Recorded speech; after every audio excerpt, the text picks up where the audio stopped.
Welcome back to Animal Crossing New Horizons. I'm dear darling. I shall see what's going on our lovely island of Fawnhallow today, where we're recording a little bit later than usual. That is just, how it goes sometimes. But yeah, what should we talk about today? That's a good question. I'm not sure necessarily what we were talking about, so I'm just trying to sort of think what sort of things are like. Oh yeah, we're getting to the end of 1,000 times this. Not quite at the end yet, but we're getting pretty close, I would certainly say. Good evening, everyone. Right now, I'm here with a late night broadcast. I hope I can make it through this. Right now in Fawnhallow, it's 12:33 on what should be Saturday, November 1st, 2025. It's, yeah. I mean, we're almost at the end of Patrick's Parabox as well, although I haven't actually recorded the final episode yet. It's going to be pretty darn close, though, to the end of it all. And I need to draw the thumbnail art for the next one, but I'm just like, also, when do I have a time to do this? I don't know. And the answer is I kind of don't, but I do need to do it, and I also need to record it. I just realised before next Friday. That's going to be difficult. Well, luckily the thumbnail art should not be too difficult for the next one. There's actually a choice I can make, because I could do a different thumbnail art, which would be much simpler to draw, but I'm like, no. I'm mainly not doing it because that's a very similar type of game to the game we just played. I'm like, I want to do something a little bit different. Just for a bit of variety. So I might work on it after this. I don't know. There's too many things to do, to be honest, at the moment. Do I have time for them? Who knows? I'll turn on my drawing tablet anyway, so maybe I'll get it ready at least to sort of get the vibes. Let's see. Where is it? There it is. I'm also not 100% sure how I'm going to represent it, to be honest. So that therein is part of a mystery. Because the official splash art of it doesn't show a very good representation of a character, in my opinion, or at least not a very clear one. So if anything, I'm basing it off of, I could do it based on that, I don't know. I'm basing it off of a screenshot kind of sort of thing, but not quite the same, or a concept of it. Does that make sense? Yeah, the actual official screenshots of it are don't give a very whole representation, I think. I don't know, this one kind of does. It's a bit tough to see. But yeah, I don't really know how much I'm going to sort of commit to this sort of background thing.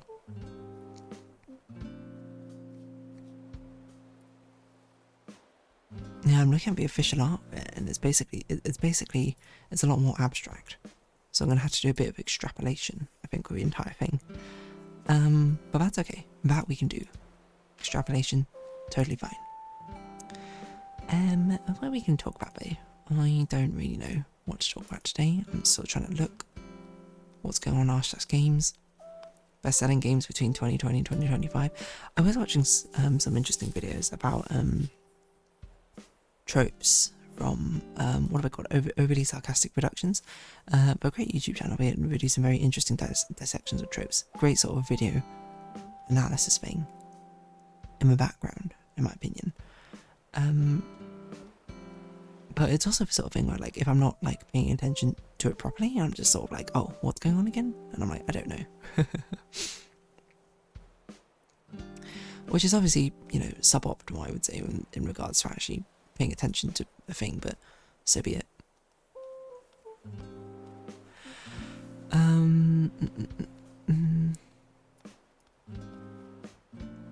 Yeah, I don't know. It's interesting to see if we sort of dive into tropes. I'm trying to think about the one I just watched. Oh, it was about a character haunting a story, which is a very interesting concept. I didn't watch the entire thing because there's actually spoilers for Dungeon Meshi about, which I was like, okay, well, that's actually something I conceivably will watch in the future, so, I skipped through that part. But there was Steven Universe spoilers in there, which is also kind of interesting. Steven Universe it's one of those things which I felt like I've learned a lot about through the periphery, You know, I know some of the songs in it. I know a decent amount of the characters, but I don't really know if I know the plot of it so much. Like, I'm not sure what the overall motivation is necessarily behind it. Not that I mean that in a criticism way. That's not meant to be a criticism. It's just sort of like a, I don't know, like what a lot of things sort of are in it. I know a lot about it, but also nothing about it. It feels like at the same time, you know.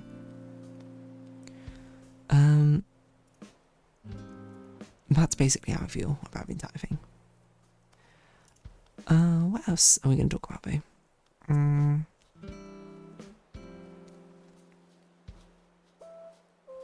don't know. I feel like I don't have anything particularly solid to talk about. I'm just trying to think. What could be interesting? I'm sort of like now I'm just like looking around my room, sort of endlessly just being like, what would be something sort of fun to bring up? But I don't know. I think we're gonna have to delve into a bit of the depths of historical things to talk about. I don't know why donuts immediately came to mind. I feel like whenever I think about like, oh, let's try and think of something historical, something from my past to talk about, I'm always like food for some reason, which is not always the most relevant thing, might I add. Again, well, it's interesting because I don't really see myself as a foodie, and before that was off the basis that I felt like I had very dull taste buds, in fact I can't discern flavours, but honestly I don't think that's necessarily true anymore. I think actually nowadays I do have more of a discerning palate. I'm not like super taste or anything, and I think a lot of the times I still have a pretty bad food memory, mainly through indifference, I would say, if anything. But I think it is also misleading to say I'm like an extreme non-foodie anymore, because I don't know, it just doesn't feel like it makes sense for me to say that. Because I can discern between flavours. Do I care about food? Yes, to an extent. It's sort of like it's a weird push-pull on how much I care about food. Like, if you give me food, I will have an opinion of like, is it good, is it bad? But if you talk to me conceptually about food outside of it, how much I care about it being good or bad, I'm sort of like, yeah, take it or leave it, you know? Does that make sense? I don't know if that makes any sense. It makes sense to me, which is a weird part, because it shouldn't make sense to me. Shouldn't make sense to anything around here.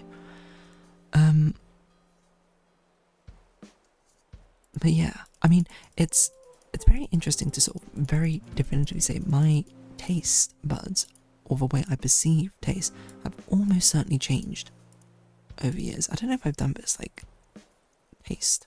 Right, I've evolving food taste. I have. And it's weird to think about.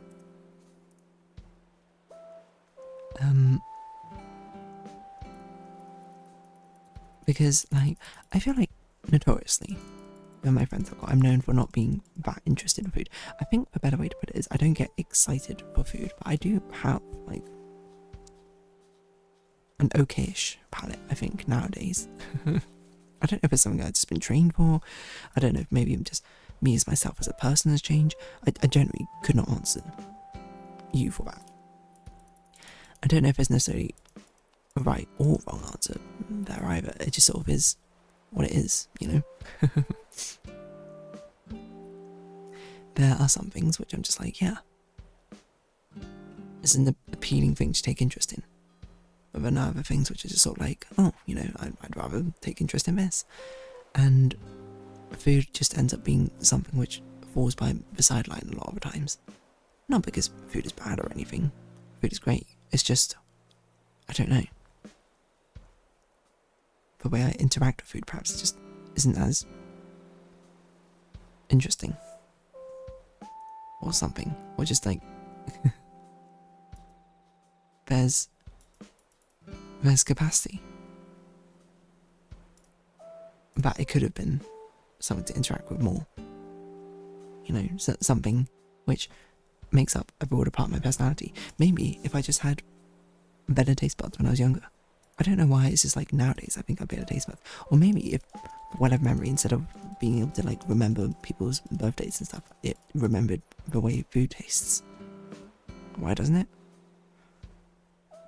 I could not tell you.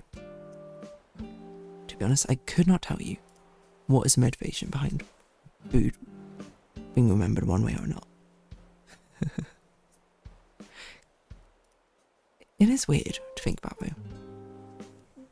And I guess part of it is probably just like maybe these labels are more useless than helpful in this regard. I'm not saying that labels inherently are like a useless concept to be able to ascribe a name or a general sort of categorization to something to allow relatability through other mediums, because perception is not something which can be so easily transferred across between people. That's a very long, complicated way of saying, you know, it's a way of giving a name to a shared experience that people often have, even if it's not exactly the same for each person, right? So what I mean to say is that it's weird. The labelling of foodie, like, do I like good food? Yes. If you gave me the option to eat something which tastes good versus something tastes bad, I would choose a good thing. But I'm also not excited for it at the same time, I suppose. But that doesn't feel like it's really encapsulated within that sort of spectrum. Maybe it is, maybe it's not, I don't know. Is foodie just about excitement for food?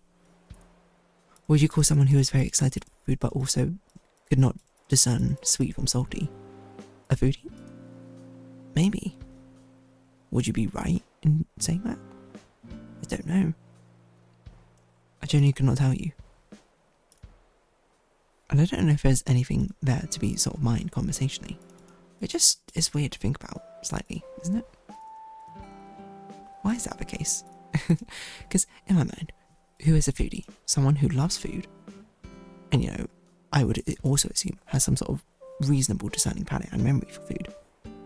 Like, and then I'm like, what if someone who does love food but then had no memory for food, and then also did not have that great a palate to discern between foods? Are they not a foodie anymore? Well, I don't think that should be the case, because a foodie is something which is based off passion or interest in something, right? And then it feels, you know, that's kind of like saying anyone who's a beginner or an amateur in something that they're passionate about cannot be considered someone who engages with it, which I think feels unfair. Like, I mean, I think you could ask any artist, is someone who doodles in like the pages of our notebooks, are they an artist? Yes, absolutely they're an artist. So why wouldn't I consider a foodie the same way? So I guess I would. But it's also, I guess it sounds weird because I think there's like preconceived notions maybe about what it represents. Or maybe because I've been ascribed to being a foodie, not so because of my discerning palate or passion for food, but more so that I'm very open at trying just a load of different foods, which actually led to a very interesting discussion, because I said that to someone, like, and I was like, I don't really consider myself a foodie, I just, you know, I'm pretty open to trying a load of different foods, to be honest. And they were like, well, I think that probably should be considered a foodie, right? Like, only a foodie would be willing to be able to attempt and try and taste all these sort of different varietal foods.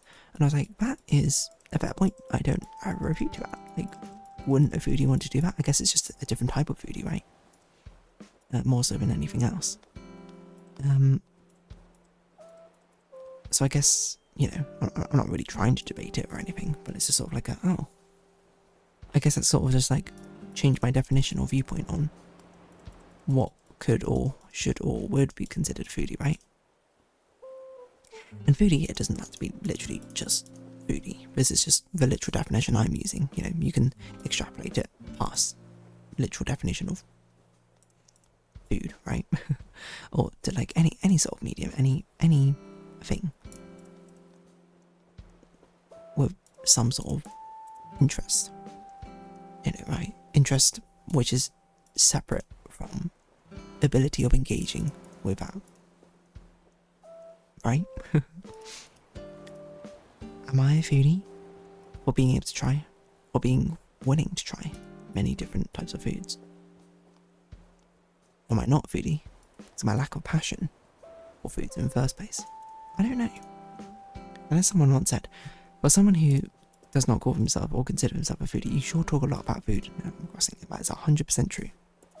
Mainly because, I don't know, food's quite like a universal thing, and it's very easy to talk about in a very sort of like amateurish way, right? It's a bit harder to talk about it in a more professional, like some other things, in a much more professional capacity, right? Some things a bit more difficult, obscure, shall we say, to talk about.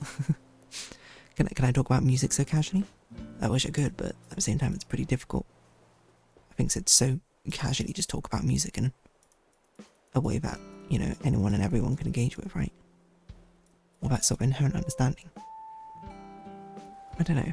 I guess basically the question is, how much does passion, or should passion, play into the determination of how much someone could, should, would engage with something? And I don't know.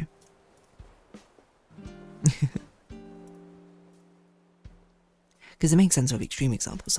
If someone was the most passionate about food in the world, even if they didn't have taste buds, like, they should still be considered a foodie, right? But what if they were just like slightly more of an average interest in food? Is that still foodie? I don't know. I mean, at this point, this is like a self-described title, so it's only if you find that label useful to you, then perhaps you should engage with it. Otherwise, it's sort of like a meh. Does it matter? Maybe, maybe not. At the end of the day, do any of these labels really matter? I guess the answer is no. But here I am talking about them anyway, as if I have some sort of deep, profound statement to say, when really, the conclusion I've ended up coming to is basically, I don't know. Which, if anything, seems like a bit of an unsatisfying resolution. I guess it is an unsatisfying resolution, isn't it? Anywho, on that note, I think I'll round this episode up here. It's a bit of a shorter episode, but I also don't think of anything worth talking about here. Not to like put myself down, but I'm like, I feel like this conversation, I'm just like, I don't even know where I'm going with this anymore. So, if you have been watching, thank you very much. It's been Crossing New Horizons. I've been Dear Darling. Likes, comments, subscription, shares, greatly appreciated. Socials, Discord down below. Hope to see each other again, but for now, it's our farewell. So until next time. Excuse me. Until next time. Bye bye for now.